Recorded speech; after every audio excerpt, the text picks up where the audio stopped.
ഒരു കാര്യത്തിൽ എനിക്ക് പറയാനുള്ളത്, നിങ്ങൾക്ക് എന്തെങ്കിലും ഒരു അഫയർ ഇങ്ങനെ ഉണ്ടെങ്കിൽ ഷൈമ സിനിവറിൻ്റെയും സജീറിൻ്റെയും വിഷയം കേട്ടവർക്കെല്ലാം സങ്കടമാണ് ഈ വാർത്ത നൽകിയത്.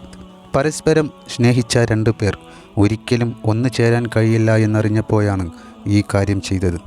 ഇതിനിടയിൽ ഷൈമയുടെ നിക്കാഹ് കഴിഞ്ഞു എന്നുള്ള വാർത്ത വ്യാജമായിരുന്നു എന്നുള്ളതും അറിഞ്ഞു. ഷൈമയുടെ വിവാഹ നിശ്ചയം മാത്രമായിരുന്നു കഴിഞ്ഞത്.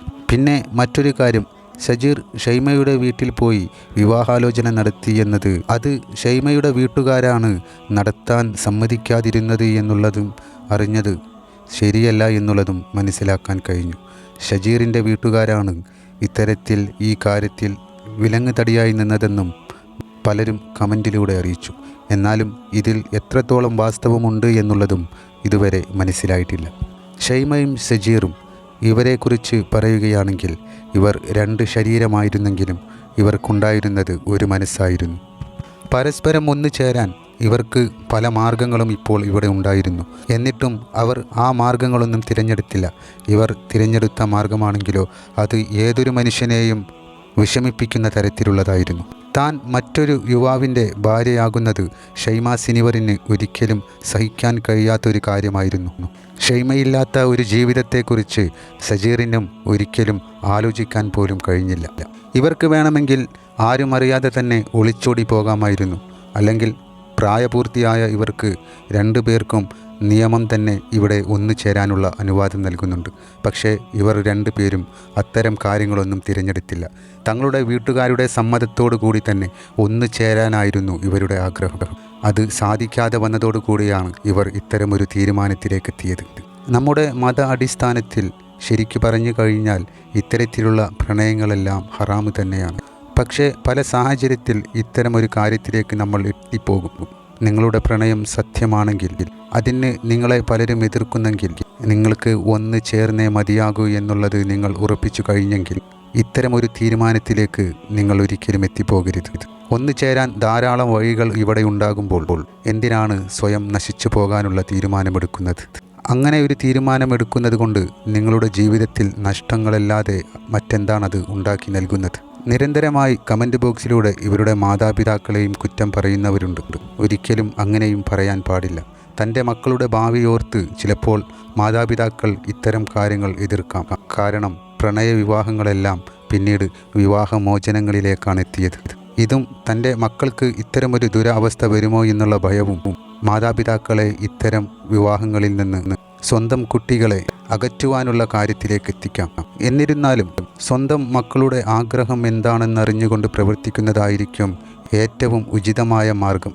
അങ്ങനെ ആകുമ്പോഴേ അവരുടെ ജീവിതത്തിൽ സമാധാനവും സന്തോഷവുമെല്ലാം ഉണ്ടാകുകയുള്ളൂ. ഒരിക്കലും തങ്ങളുടെ കുടുംബത്തിന് മാനഹാനി വരുത്തുന്ന തരത്തിലുള്ള പ്രവർത്തനങ്ങൾ ഇവർ രണ്ടുപേരും ചെയ്തില്ല എന്നുള്ളതും ഓർക്കേണ്ട കാര്യം തന്നെയാണ്. ഭൂമിയിൽ ഒന്നിക്കാൻ കഴിഞ്ഞില്ലെങ്കിൽ നമുക്ക് പാരത്രിക ലോകത്ത് ഒന്നിക്കാമെന്നുള്ള ഒരു മോഹം ഇവരുടെ മനസ്സിൽ ഉണ്ടായിരിക്കാം. അതുകൊണ്ട് തന്നെയായിരിക്കാം ചിലപ്പോൾ ഇവർ ഇത്തരമൊരു പ്രവർത്തനം ചെയ്തത്. അത്രയേറെ ഒരിക്കലും പിരിയാൻ കഴിയാത്ത വിധം തന്നെ ഇവർ അടുത്തു പോയതാണ് ഇവരെ ഇത്തരമൊരു തീരുമാനമെടുക്കുവാനുള്ള പ്രചോദനം നൽകിയത്. ഇതുപോലെ ഒട്ടനേകം സംഭവങ്ങൾ നമ്മൾ അറിഞ്ഞും അറിയാതെയും ഈ ഭൂമിയിൽ കഴിഞ്ഞു പോയിട്ടുണ്ട്. അവരെയൊന്നും ഇപ്പോൾ ആരും തന്നെ ഓർക്കുന്നില്ല. ചില നഷ്ടങ്ങൾ ഭൂമിയിൽ സംഭവിക്കാം. പക്ഷേ അതൊന്നും ഓർത്ത് ജീവിതം പാഴാക്കി കളയരുത്. നിനക്ക് നഷ്ടപ്പെട്ടതെല്ലാം നീ എവിടെ നിന്നാണ് നേടിയത്? നീ നേടിയതെല്ലാം ഇന്നലെ വേറെ ആരുടേതോ ആയിരുന്നു. നാളെ അത് മറ്റാരുടേതെങ്കിലും ആയിത്തീരും. ഇപ്പോൾ പറയാനുള്ളത്, ഇത്തരം സാഹചര്യത്തിലൂടെ കടന്നു പോകുന്നവർ അഞ്ജനയുടെ ഈ വാക്കുകൾ കേൾക്കുകയാണെങ്കിൽ ഒരിക്കലും ഇത്തരമൊരു അവസ്ഥയിലേക്ക് എത്തിപ്പെടാൻ നിങ്ങൾക്കൊരിക്കലും തന്നെ കഴിയില്ല.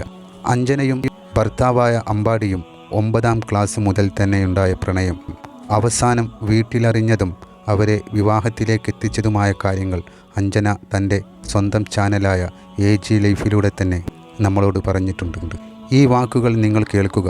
ഇത്തരം അവസ്ഥയിലൂടെ കടന്നു പോകുന്നവരും അവരുടെ മാതാപിതാക്കൾക്കും ഇതിൽ നിന്ന് വലിയ പാഠം തന്നെ ഉൾക്കൊള്ളാനുണ്ട്. വീട്ടിലിങ്ങനെ പറയണം, ഗൾഫിലൊക്കെ പോയി വന്നതല്ലേ. അപ്പോൾ വീട്ടിൽ പറയാൻ വേണ്ടിയിട്ട് നിൽക്കുമ്പോൾ എനിക്ക് കുറെ ആലോചനകളൊക്കെ വരാൻ തുടങ്ങിയിട്ടുണ്ട്. വീട്ടിലേക്ക് കുറെ ആൾ പെണ്ണ് ചോദിച്ച് വരാൻ തുടങ്ങിയിട്ടുണ്ട്. വീട്ടിലൊക്കെ വന്നു കേട്ടോ. കുറച്ച് ചെക്കം ആരൊക്കെയോ നമ്മൾ ബസ്സിന്റെ പിന്നാലെ ഫോളോ ചെയ്ത് വരിക, നമ്പർ എഴുതിടുക, അങ്ങനെ കുറെ സംഭവങ്ങളൊക്കെ നടന്നിട്ട് അതൊന്നും മൈൻഡ് ആക്കിയില്ല. നമ്മൾ അമ്പാടിയുടെ ആ ഒരു ഇത് മാത്രമേ ഉള്ളൂ.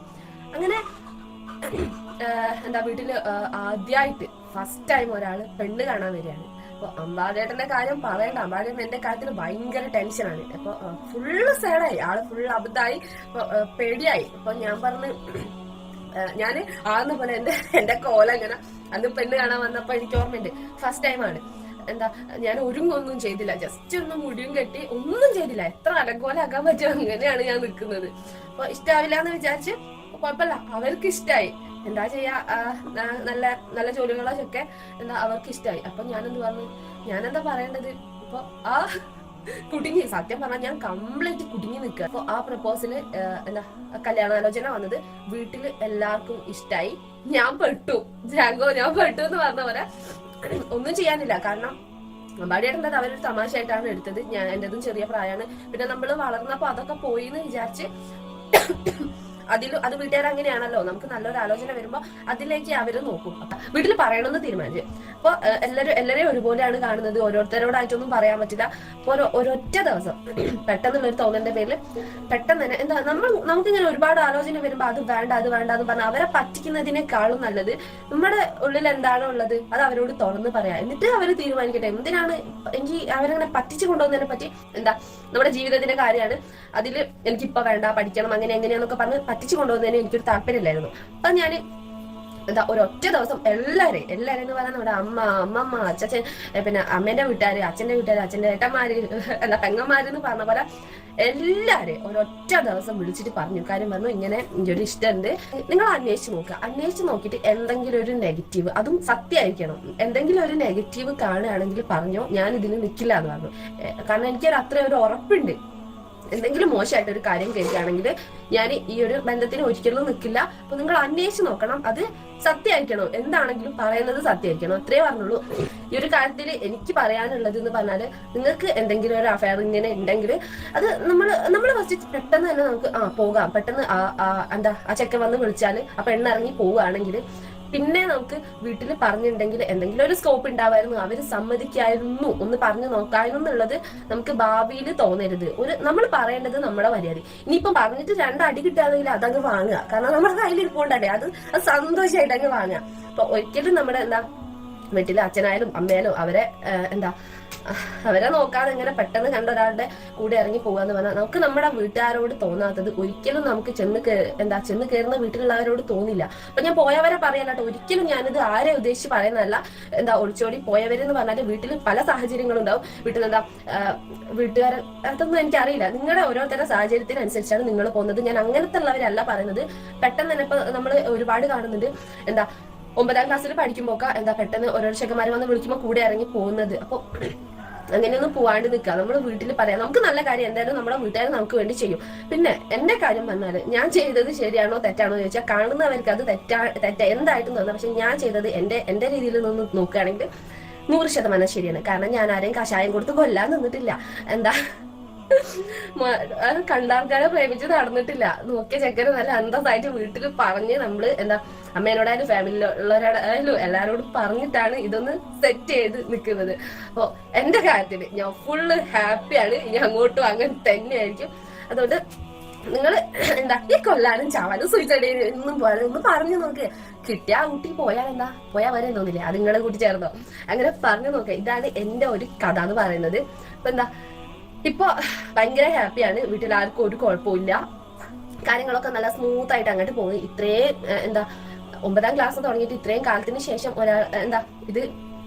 ഇവരിങ്ങനെ വന്നപ്പോ വീട്ടില് എല്ലാരും ഒന്ന് ഞെട്ടിത്തരിച്ചു. കാരണം എന്റെ ക്യാരക്ടർ എന്ന് പറഞ്ഞാൽ ഭയങ്കര ദേഷ്യപ്പെടുന്ന ഒരു സ്വഭാവമാണ് എന്റേത്. ഞങ്ങളെ തമ്മിൽ ഞാൻ പെട്ടെന്ന് ദേഷ്യപ്പെടും, അത് മാറാൻ കുറേ ടൈം എടുക്കും.